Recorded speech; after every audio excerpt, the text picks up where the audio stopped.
नमस्कार, ये आकाशवाणी है। अभी आप यरमता सिंह से समाचार सुनेंगे।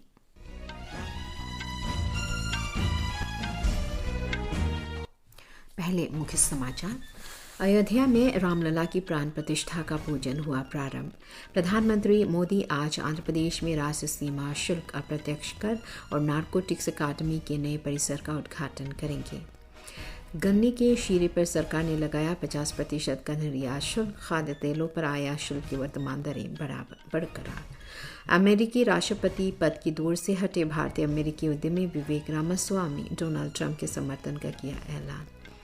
रांची में महिला ओलंपिक हॉकी क्वालिफायर के अंतिम पूल मैच में आज भारत का मुकाबला इटली से होगा। अब समाचार विस्तार से। अयोध्या में रामलला की प्राण प्रतिष्ठा का पूजन आज विधि विधान से प्रारंभ हो गया है। यह 21 जनवरी तक चलेगा। 22 जनवरी को प्रधानमंत्री नरेंद्र मोदी की उपस्थिति में प्राण प्रतिष्ठा समारोह आयोजित किया जाएगा।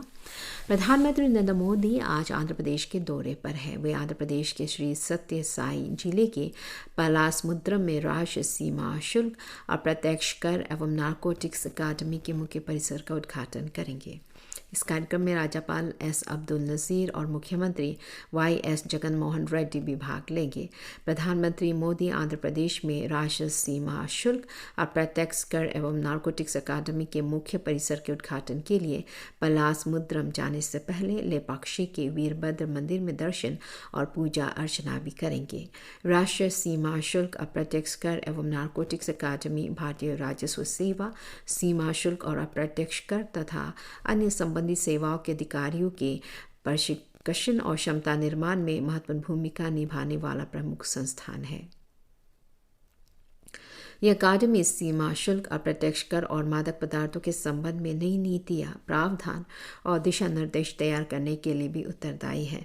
क्षमता निर्माण आयोग के गठन के बाद विकसित हो रही नई परियोजना के रूप में अपनी तरह के इस अनूठे प्रशिक्षण केंद्र का लक्ष्य मिशन कर्मयोगी के उद्देश्य को हासिल करना है।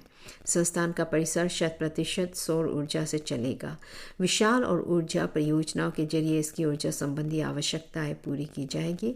इस अवसर पर वे भारतीय राजस्व सेवा के 74वें और 75वें बैच के प्रशिक्षु अधिकारियों और भूटान की सिविल सेवा के प्रशिक्षु अधिकारियों से भी मिलेंगे। मालूम हो कि प्रधानमंत्री आज शाम कोची पहुंचेंगे और एर्नाकुलम जाने के दौरान महाराजा कॉलेज मैदान में सरकारी अतिथि गृह तक रोड शो करेंगे। सरकार ने 2030 तक सड़क दुर्घटना में होने वाली मौत के आंकड़ों में 50% कमी लाने का लक्ष्य निर्धारित किया है। सड़क परिवहन और राजमार्ग मंत्री नितिन गडकरी ने यह बात नई दिल्ली में भारतीय उद्योग परिसंघ CII द्वारा आयोजित सड़क सुरक्षा पर एक राष्ट्रीय सम्मेलन को संबोधित करते हुए कही। उन्होंने कहा कि सड़क दुर्घटनाओं में हर घंटे 53 लोग घायल होते हैं और 19 लोगों की मौत हो जाती है। श्री गडकरी ने कहा कि सड़क सुरक्षा सरकार की शीर्ष वरीयता में शामिल है। सरकार ने सड़क सुरक्षा को दुरुस्त बनाने के लिए कई कदम उठाए हैं। उन्होंने सड़क सुरक्षा को लेकर लोगों को अवगत कराने और लोगों के व्यवहार में बदलाव लाने पर एक अभियान चलाने की बात कही। वाणिज्य और उद्योग मंत्री पीयूष गोयल ने कहा है कि स्टार्टअप्स अमृतकाल में देश को विकसित राष्ट्र बनाने की यात्रा को परिभाषित करेंगे। उन्होंने नई दिल्ली में उद्योग और आंतरिक व्यापार संवर्धन विभाग की ओर से स्टार्टअप और राज्य रैंकिंग पुरस्कार समारोह के अवसर पर सभी आयु वर्ग के लोगों से स्टार्टअप के पारिस्थितिकी तंत्र में शामिल होने और शोध तथा नवाचार में योगदान देने का आह्वान किया। स्टार्टअप के प्रति प्रधानमंत्री नरेंद्र मोदी के सपने का उल्लेख करते हुए श्री गोयल ने कहा कि नए युग के कौशल, भविष्योन्मुखी प्रौद्योगिकी, कृत्रिम मेधा और नवाचार भारत के भविष्य की रूपरेखा बनाएंगे। उन्होंने कहा कि राष्ट्रीय स्टार्टअप दिवस मनाते हुए 2016 में स्टार्टअप इंडिया मिशन की नई शुरुआत की गई थी, जो अब देश की मुख्य धारा का भाग बन चुका है। पुरस्कार प्राप्त करने वालों की सराहना करते हुए श्री गोयल ने कहा कि स्टार्टअप सरकार की प्राथमिकताओं में प्रमुख हैं। उन्होंने पर्यटन और कृषि सहित विभिन्न क्षेत्रों में नए विचारों पर चिंतन की आवश्यकता पर जोर दिया। साथ ही उन्होंने ये भी कहा कि राज्य में कामकाज के सर्वश्रेष्ठ तरीकों को साझा करने को बढ़ावा दिया जाना चाहिए। सरकार ने गन्ने के शीरे पर 50% निर्यात शुल्क लगा दिया है।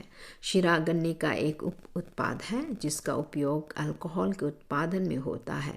केंद्रीय वित्त मंत्रालय ने इस पर निर्यात शुल्क लगाने के संदर्भ में अधिसूचना जारी कर दी है, जो गुरुवार से लागू हो जाएगी। निर्यात शुल्क लगाने की रणनीति का कदम इसलिए उठाया गया है ताकि इन सामग्रियों की आपूर्ति और मांग को नियमित किया जा सके और घरेलू उपलब्धता सुनिश्चित की जा सके। मंत्रालय ने कच्चे और परिशोधित खाद्य तेलों पर आयात शुल्क में छूट की वर्तमान दरों को भी 1 साल के लिए 31 मार्च 2025 तक बरकरार रखा है। परिशोधित सोयाबीन तेल और सूरजमुखी के तेल पर आधारभूत आयात शुल्क 17.5% से घटाकर 12.5% कर दिया गया था।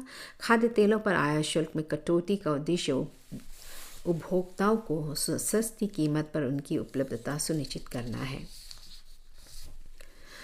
उत्तर भारत में घने कोहरे की स्थिति बनी रहने के साथ इस क्षेत्र में शीतलहर भी जारी है। कोहरे के कारण ट्रेन परिचालन और उड़ान सेवाएं प्रभावित हुई है। मौसम विभाग ने बताया कि पंजाब से लेकर देश के पूर्वोत्तर भागों, हरियाणा, उत्तरी मध्य प्रदेश, उत्तर प्रदेश, बिहार और पश्चिम बंगाल में आज सुबह 5:30 बजे से कोहरा छाया रहा। भारत के पूर्वी तटीय क्षेत्र पर भी कोहरे की स्थिति बनी रही। मौसम विभाग का अनुमान है कि कल तक उत्तर भारत के मैदानी हिस्सों में कड़ाके की ठंड जारी रहेगी। यही स्थिति आज पंजाब, हरियाणा, राजस्थान, उत्तर प्रदेश और बिहार में बनी रहेगी। विभाग ने बताया कि कल तक दिल्ली, पंजाब, हरियाणा और चंडीगढ़ के कई स्थानों पर शीतलहर चलने की संभावना है। उत्तराखंड के कुछ स्थानों पर पाला पड़ने की भी संभावना है। विभाग ने बताया कि अरुणाचल प्रदेश और सिक्किम में कल ओलावृष्टि होने की संभावना है। इस बीच अगले 2 दिनों तक पंजाब, हरियाणा, दिल्ली, उत्तर प्रदेश और बिहार के कुछ हिस्सों में तथा जम्मू कश्मीर, हिमाचल प्रदेश, झारखंड, उत्तराखंड, राजस्थान, मध्य प्रदेश, पश्चिम बंगाल और पूर्वोत्तर भारत के कुछ इलाकों में घना कोहरा छाया रहेगा। विभाग ने बताया कि अगले 4 दिनों में पश्चिमोत्तर भारत में न्यूनतम तापमान में 2 से 3 डिग्री की वृद्धि होगी। कल पूर्वी भारत में तापमान में कोई बदलाव नहीं होने का अनुमान है। विभाग ने कहा है कि जम्मू कश्मीर, लद्दाख, गिलगित बल्तिस्तान, हिमाचल प्रदेश और उत्तराखंड में हल्की बारिश और बर्फबारी हो सकती है। अगले 3 दिनों में बिहार, झारखंड, छत्तीसगढ़, उड़ीसा, पश्चिम बंगाल और पूर्वोत्तर भारत में हल्की से मध्यम वर्षा हो सकती है।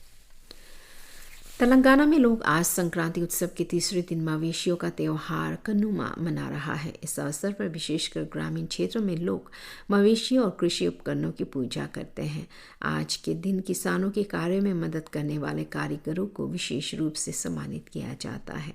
हमारे संवाददाता ने बताया है कि राज्य में कई स्थानों पर मवेशी जुलूस आयोजित किए गए हैं। इसमें किसान बैलों और सजे हुए मवेशियों को गाँव की सड़कों पर प्रदर्शित करते हैं। कई स्थानों पर युवाओं के लिए मवेशी प्रतियोगिताएं और ग्रामीण खेल आयोजित किए जाते हैं। केंद्रीय मंत्री स्मृति ईरानी और हरदीप सिंह पुरी ने स्विट्जरलैंड के दावोस में विश्व आर्थिक मंच की बैठक के दौरान महिला नेतृत्व से संशोधित वी लीड लाउंज का उद्घाटन किया। इस अवसर पर स्मृति ईरानी ने कहा कि भारत सरकार ने अपने विभिन्न योजनाओं के माध्यम से देश में महिलाओं के नेतृत्व में विकास सुनिश्चित किया है। श्री पुरी ने कहा कि भारत अब महिला केंद्रित से महिलाओं के नेतृत्व में विकास के मॉडल की ओर बढ़ गया है और ये विकास मॉडल सकल घरेलू उत्पाद के लिए अत्यंत अनुकूल है। वैश्विक संघर्षों, जलवायु परिवर्तन और द्वीपफेक पर बढ़ती चिंताओं के बीच वार्षिक बैठक का 54वां संस्करण कल शुरू हुआ। भारतीय मूल के अमेरिकी उद्यमी विवेक रामास्वामी अमेरिका के राष्ट्रपति चुनाव की दौड़ से बाहर हो गए हैं। उन्होंने डोनाल्ड ट्रंप को समर्थन देने की घोषणा की है। अयोवा में रिपब्लिकन पार्टी के कॉकस सम्मेलन में कल शाम खराब प्रदर्शन के बाद उन्होंने यह निर्णय लिया।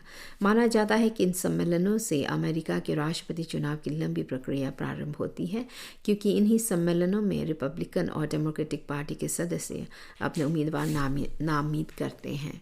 राजनीतिक समूहों में आमतौर पर अनजान रहे 38 वर्ष के रामास्वामी ने पिछले वर्ष फरवरी में राष्ट्रपति चुनाव की दौड़ में उतरने की घोषणा की थी और प्रवासियों तथा अमेरिका के प्रति पहले से जुड़े अपने विचारों के कारण रिपब्लिकन मतदाताओं का ध्यान अपनी ओर आकर्षित करने और उनका समर्थन प्राप्त करने में सफल रहे थे। हालांकि आयोवा के सम्मेलन में शानदार जीत हासिल करके डोनाल्ड ट्रंप रिपब्लिकन पार्टी की ओर से उम्मीदवारी की होड़ में स्पष्ट रूप से सबसे आगे निकल गए हैं।